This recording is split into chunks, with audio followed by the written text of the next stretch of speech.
এই সরকারের আমলে এসে কী দেখলাম, বাড়ার তো দূরের কথা, চালুর মিল ফ্যাক্টরি 20,000 25,000 মানুষ চাকরি করে, বিভিন্ন জায়গায় 10-15,000 লোক চাকরি করে, সেই সব মিল ফ্যাক্টরিগুলোকে বন্ধ করে দেওয়া হচ্ছে বিভিন্নভাবে।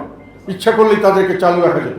সরকার দায়িত্বশীল হলেই অন্ততপক্ষে চালু যে কর্মসংস্থান সুযোগগুলি সেগুলোকে চালু রাখার ব্যবস্থা করতে পারত।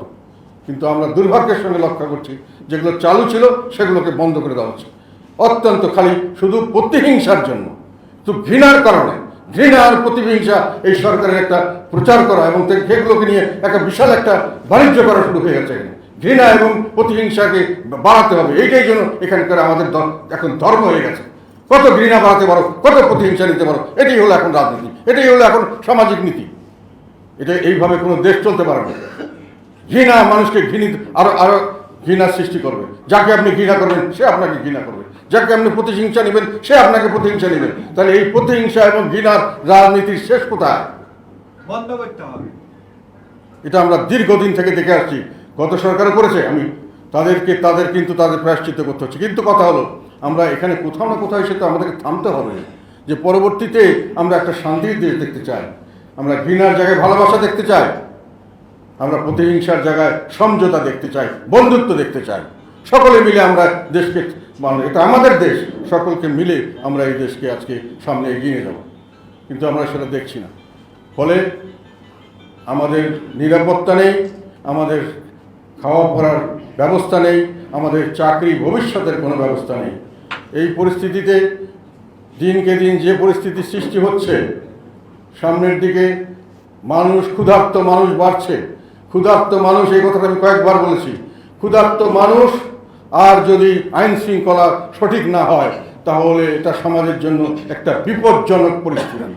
ক্ষুধার্ত মানুষ, আইন শৃঙ্খলা যখন থাকবে না তখন তারা বিভিন্নভাবে তাদের ক্ষুধা মেটানোর জন্য বিভিন্নভাবে সব ধরনের চুরি, ডাকাতি, রাহাজানি, যে কোনো ধরনের এবং যে কোনো সুযোগ নিয়ে তারা মানুষকে লুণ্ঠন করতে চেষ্টা করবে।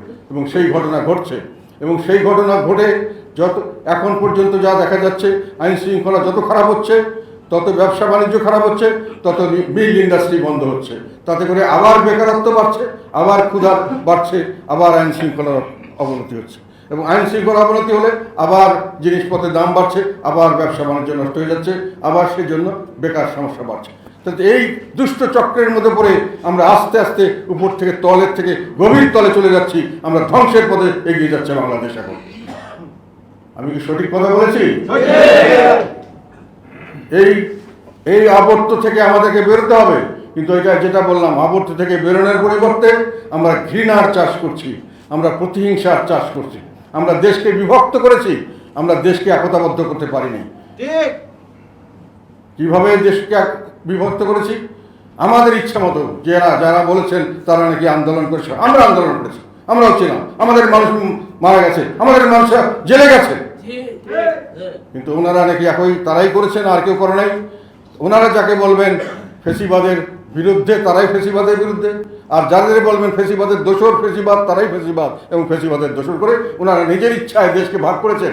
এবং দেশের মধ্যে ঘৃণা, আপনি ফেসিবাদ বিরোধী, আপনি ফেসিবাদের দোসরদের উপরে ঘৃণা করেন, তাদেরকে প্রতিহিংসা নেন, তাদের পিছিয়ে লেগে যান, তাদের ঘর বাড়ি জ্বালিয়ে দেন, তাদের বিল্ডিং ভেঙে দেন। এই ধরনের রাজনীতি প্রচলিত করা হচ্ছে। এই ধরনের রাজনীতিকে আমরা প্রমোট করছি সরকারিভাবে। দুর্ভাগ্যের বিষয় হলো এইটাই। ফলে এই পরিস্থিতিতে যখন আইন শৃঙ্খলা নাই, যখন মানুষে এমনিতেই রাহাজানি, চুরি বেড়ে যাচ্ছে, তখন আমরা রাজনৈতিকভাবে দেশে বিভক্ত করে দেশকে একটা গৃহযুদ্ধের দিকে নিয়ে যাচ্ছি। এখন দেশকে আমরা গৃহযুদ্ধ নিয়ে যে দেশকে কি ফেইল্ড স্টেট করব? একটা ফেইল্ড স্টেট, ব্যর্থ রাষ্ট্র করার পরে তারপরে আমরা কোথায় গিয়ে দাঁড়াবো? কোথায় যাব আমরা? আমাদের বউ ছেলে সামনের দিকে, আমাদের নাতি নাতনি কোথায় যাবে? কোন দেশে যাবে? কিন্তু যারা দায়িত্ব দিয়ে যাদেরকে এত বছরের অপশাসনের পরে আওয়ামী লীগকে যখন আমরা সকলে মিলে, দেশবাসী মিলে সকলে বের করে দিয়ে মনে করলো আমরা এবার একটা স্বস্তি পাবো, কিন্তু আমরা স্বস্তি তো পেলাম না, আমরা পেলাম অস্বস্তি।